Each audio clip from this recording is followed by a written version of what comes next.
Good morning everybody, this is Pawan and today I am back with one more interesting video. And in this video we are going to answer a very important question, and that question is, does cutting our hair make it grow faster? You might have heard this from your mom, maybe your dad, maybe your barber, maybe your friend, that you should cut your hair regularly because if you cut your hair regularly, it will grow faster. Just think about it. You go to the barber, you cut your hair, you cut the blunt ends, and somehow magically your hair starts growing faster. So the real question is, who is responsible for it? Is it the barber? Is it the Caesar? Or is it just your imagination? So in this session we are going to answer this question, so you have to be with me till the end. Okay, so now let's see how exactly and what exactly is the answer to this particular question, that if you cut your hair, does it make it grow faster?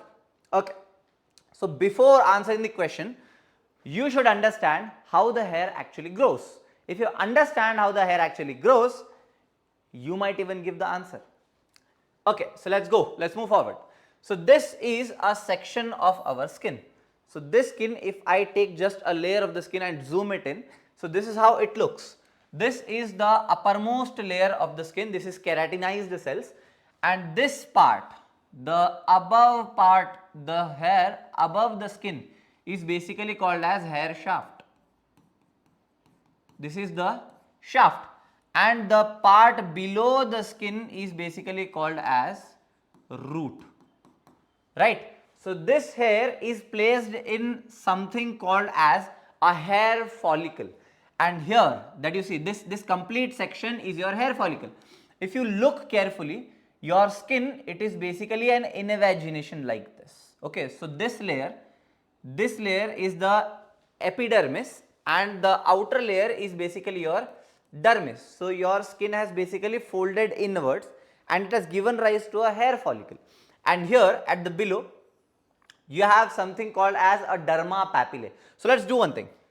Let's zoom in this part. Let's zoom in this part and see what else is going on here at the base of the hair follicle. And just for your information, hair does not grow from here. Hair grows from your hair follicle, that is below the dermis. Okay, that is very deep present into the dermis. So hair grows from the below, not from the above. Now let's zoom in this part on what exactly is present over here. Okay, fine. So this structure that you see over here is the lower section of your hair follicle. Now this is the most important part. Here it is your derma papillae. Derma papillae. Now what is so interesting about derma papillae? Now tell me one thing. You grow only when you get food, when you eat, when you get nutrition. If you do not get food, if you do not get nutrition, you cannot grow. Similarly, for the growth of hair, you need food, and that food is coming from your blood vessels. And here this part is basically a connective tissue part where your blood vessels are being supplied. So here there are your blood vessels. Now these blood vessels, they transport nutrition to these cells. Now the question is, what are these cells?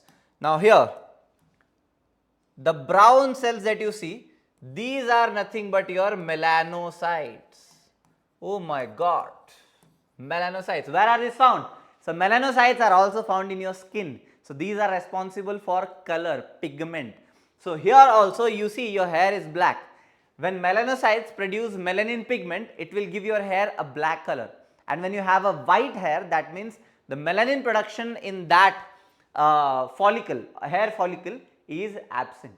Okay, so this melanocyte is responsible for pigmentation. Pigmentation. If it is present, it will give you a dark appearance. If it is absent, it will give you a white appearance. Yes. And these cells, okay. So the inner layer of the cells is basically an invagination of epidermis, and this outer layer is your dermal sheath. So as you can see, epidermal sheath and dermal sheath together, they make up a hair follicle. Okay. Is this important to answer our question? No. Okay. So here at the base near your derma papillae, there is something called as hair matrix. Okay, and this hair matrix is responsible for production of your hair. So this hair matrix basically is a site of continuous cell division, and here a type of cell which is called as keratinocytes, they continuously divide. Keratinocytes, look at this word carefully, keratinocytes. Cytes means cells, keratino that means producing keratin. Okay, keratinocytes basically the cells which are producing your keratin. So these are basically your hair cells. So when your hair grows, here these keratinocytes, they continuously divide, and as they move upward, keratin deposition takes place and they become dead. Now tell me one thing, here you have blood supply at the base. As the cells are growing, are these blood vessels also connecting to these cells? No.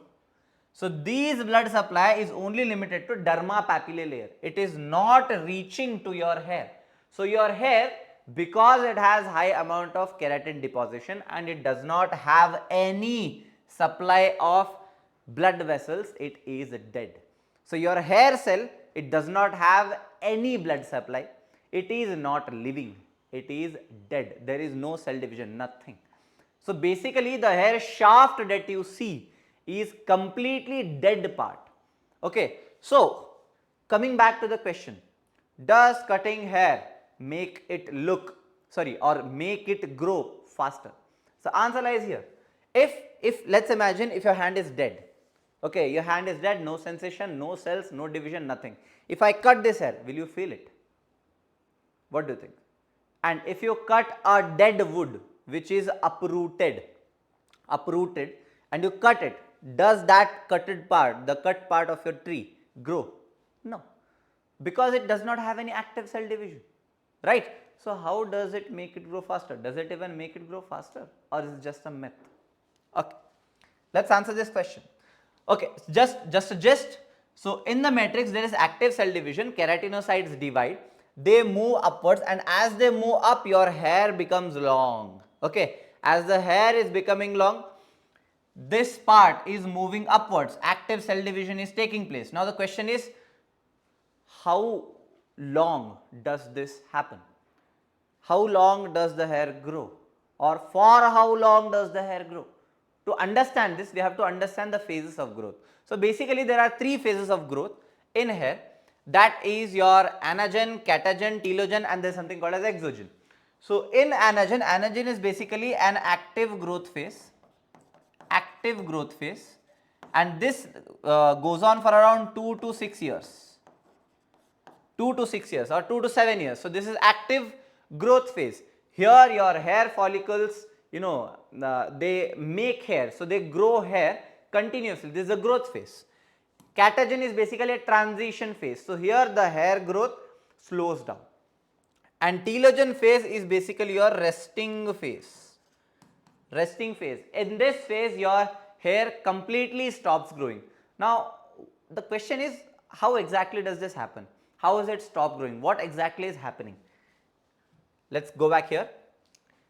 This hair shaft that is being produced, it will be continuously growing if it is connected to this derma papillae. Now what if I get these both things apart?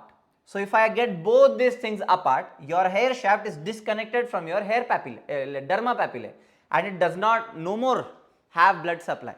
Your keratinocytes will no more divide and the hair stops growing. So in this catagen phase and telogen phase, your hair shaft is basically separating from derma papillae, and when it completely separates from your derma papillae, it sheds off. So that is how your hair fall. So first anagen phase, that is hair growth, then your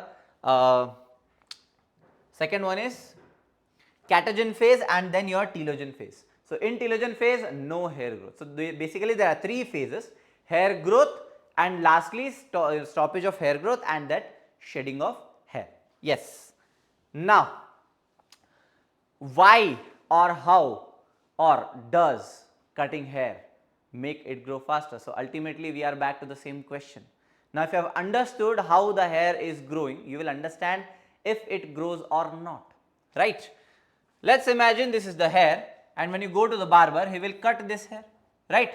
So, imagining that you are not completely trimming, or even if you are completely trimming, let's say you are completely trimming, you are cutting the hair from here, right? So, when you cut the hair, this will fall off and this is what you are left with. Now, if you look at the structure carefully, here there is a sharp end and here there is a blunt end. So, when you cut your facial hair, you might imagine that it has become thick. Is it really thick or does it appear thick? When you cut this, the sharp ends have fallen now. You are exposing the blunt end. The blunt end is thicker.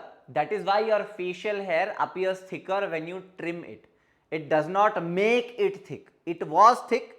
It is just appearing right now because you have cut the thinner part of the hair, right? So again, when this grows, this blunt end is like that. Okay, so the hair is growing from below, right? So it just becomes long. This blunt end is as it is. So your hair appears thick because the below part was thicker and you have exposed that blunt end, right? So again, is this the answer? Is this the answer to the question that does the hair grow faster if you cut it? Let me make it very clear. Your hair grows half an inch a month. Okay, it is both common in male and females. Just cutting your hair, let's say you have cut this hair, this is the dead part. Even if you cut the hair, your body might not even know that you have cut it because it is the dead part. It has no neurons, it has no sensations. So it does not make a difference, right? So if you cut the hair, your hair does not know, it's a dead part. It is just, it will just fall off. And your hair continuously grows as it is in the process, like in anagen phase, right? So cutting your hair basically does not make your hair grow faster. The hair growth is normal. It just appears, it's just the perception that hair grows faster when you cut it, right? So yes, so this is the answer to the question today. And one more question, right? It's a very common. Why do men go bald? Why do women don't go bald? So there's an answer lies in hormones. The answer lies in hormones. Hormones. In men, testosterone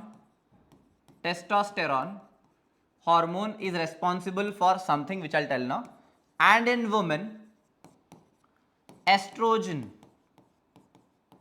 is responsible for something. Now what is testosterone responsible for? Testosterone is responsible for baldness. So testosterone, what it does is it downregulates or it thinner, it is responsible for thinning of hair follicles in the scalp or in the scalp region, okay, the above region where baldness usually occurs, and it promotes the hair growth on face or chest and your pubic area, right? So testosterone downregulates the hair growth on the scalp and it upregulates or promotes the growth of hair on beard and chest. So if you see men, so they basically go bald from the scalp, but they have lot of facial hair. And women's, if you see, they have lot of hair growth and they have less of facial hair and chest hair, right? Why is it? Because estrogen upregulates scalp hair growth and it downregulates facial hair and chest hair. Yes. And because estrogen is present in women, you do not see much of facial hair and they do not have high hair growth on the face and chest, and they have high growth in the hair. So basically these both hormones are responsible for differential hair growth in men and women. Yes.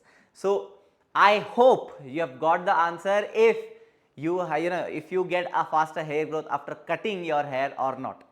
If you like this video, you comment, you subscribe and share it. And if you have any more biology myths in your mind that you want to bust, you can happily place it in the comments. Who knows, your question will be our next video. Thank you.